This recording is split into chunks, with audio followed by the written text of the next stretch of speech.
लंकापति रावण का वध करने के बाद प्रभु श्री राम अपनी पत्नी सीता को लेकर अयोध्या वापस आ जाते हैं। इसी अध्याय के बाद रामायण में लोगों की दिलचस्पी कम होने लगती है। शायद ही कोई जानता हो कि रावण की मृत्यु के बाद उनकी पत्नी मंदोदरी का क्या हुआ।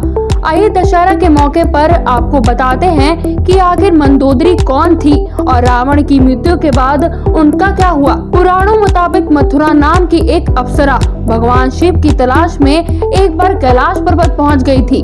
मां पार्वती की अनुपस्थिति पाकर वे भगवान शिव को प्रसन्न करने में जुट गई। पार्वती जब वहां पहुंची तो वह मथुरा के बदन पर शिव की भस्म देखकर क्रोधित हो गई।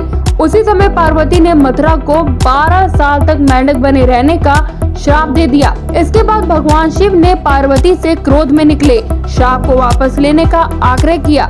माता पार्वती ये श्राप तो वापस ना ले सकी, लेकिन उन्होंने कहा कि 12 साल बाद वे अपनी असली रूप में वापस आ जाएंगी, लेकिन तब तक उन्हें ये श्राप भोगना ही होगा।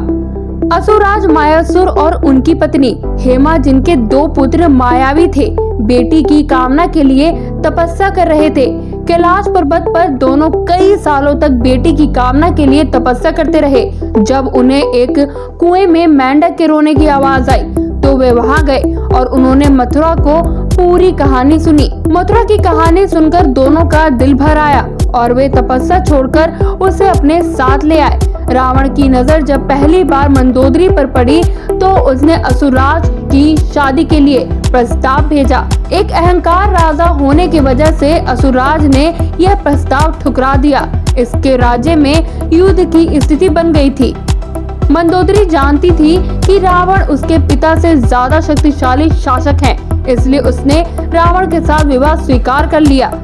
सीता का अपहरण करने पर मंदोदरी ने रावण का विरोध किया था। उसने बार बार रावण को समझाने का प्रयास किया कि राम की पत्नी का इस तरह अपहरण करना लंकेशपति को शोभा नहीं देता है।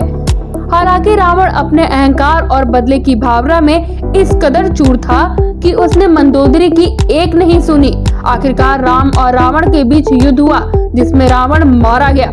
रावण का वध करने के बाद प्रभु श्री राम ने विभीषण को लंका का नया राजा बनाने की सलाह दी और उन्हें मंदोदरी से विवाह करने का प्रस्ताव दिया। हालांकि मंदोदरी ने इस प्रस्ताव को ठुकरा दिया और खुद को राजा से अलग कर लिया। कुछ समय बाद वह विभीषण से विवाह करने पर सहमत हो गयी। News desk, action India TV.